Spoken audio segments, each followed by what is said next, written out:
Working together with my administration over the last 2 years, these members have reached a bipartisan agreement. Did I hear the word bipartisan? There you go. Did I hear that word? Huh? That's a nice word. Bipartisan agreement on prison reform legislation known as the first step. And that's what it is. It's a first step, but it's a very big first step. Today, I'm thrilled to announce my support for this bipartisan bill that will make our community safer and give former inmates a second chance at life after they have served their time. That was President Trump last week announcing his support for the bipartisan criminal justice reform bill known as the First Step Act.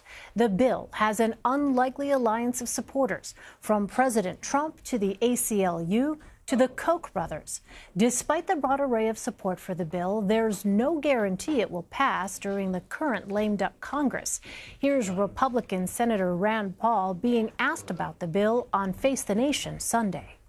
I want to get you on domestic policy. The president has put forward a proposal that has some bipartisan support on criminal justice reform. There's no guarantee it's going to be put to vote in the lame duck session, and some of your fellow Republicans like Tom Cotton say this is just about letting felons out of jail.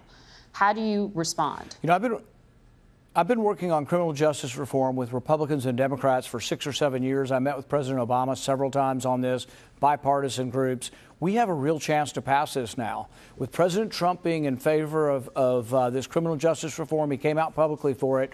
Really, it only depends on one senator now. If Senator Mitch McConnell from my home state will allow a vote, it gets 65 to 70 votes in the Senate. It'll be one of the most popular things to ever pass. Is it a jailbreak? No, it's saying people that have, you know, a non-violent drug offense that we don't keep them in jail for life. Let's bring in Justin George in our Washington bureau. He is a criminal justice reporter for the Marshall Project. Justin, welcome. What are some of the key changes that would come from this bill? Well, there's a raft of changes. Among them are making an 8-year-old disparity between how crack and cocaine powder is sentenced. That would be retroactive and would affect a lot of people who didn't get the opportunity sort of behind that bill when it was passed in 2010. It gives judges more discretion on how they can sentence people who have mandatory minimum sentences that are applied to sort of drug crimes that are out there. It reduces some of the mandatory minimums that are in place, including the federal 3 strikes, what's known as the federal 3 strikes law. It improves a lot of prison rehabilitation programs and education. It has funding for that. And it gives prisoners the opportunity to earn more time in halfway houses. Well, this bill is so interesting in part because it has support from people who are not normally on the same side of an issue. What is it about this bill that is bringing together the ACLU and the Koch brothers? Well, I think it's really interesting because it's a shift of focus, looking at our prison system and try to focus towards rehabilitation versus sort of punishment. And it brings both sides. You have liberals and conservatives. You know, liberals obviously see the opportunity that they want to, you know, sort of push less prison time. They want to clear prison cells. They want to end mass incarceration. And then on the conservative side, they are essentially, they like the fact that it actually lowers a lot of the funding that's being spent on prisons. And they also believe in second chances and sort of the moral look at it from evangelicals and others, where we should give people more of an opportunity in order to get back into society. Well, despite the bipartisan nature of this bill, it is facing criticism from both the right and the left. What are the problems in it for each side? Sure. For the left, you know, they don't think it goes far enough. They want to address a lot more of these mandatory minimum sentences that were passed in the 80s and 90s during the sort of, you know, war on drugs era. They want to see that go further. They want to see a lot more improvements in mental health treatment and things in prisons like that. On the other side, you have Senator Cotton and others who are saying, you know, it's sort of a jailbreak, that because of some of these mandates that are going to be applied, that there could be, you know, essentially people released because these things are applying retroactively.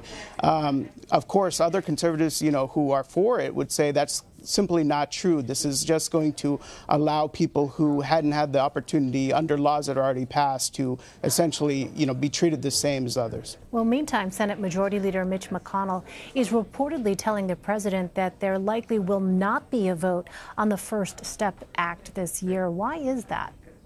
I think that's unclear, and that's what's really interesting about that is obviously you had Republicans who sort of got everything in a row. They lined up behind the act. Senator, Grassley sort of led that effort.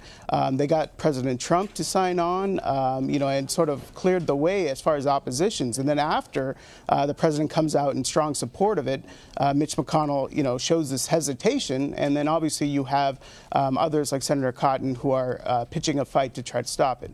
Well, you also wrote an article last month about Jeff Sessions before his firing. It was titled, "How Jeff Sessions is Undermining Trump's Prison Reform Agenda." What was President Trump looking to do, and how was his now former Attorney General standing in the way?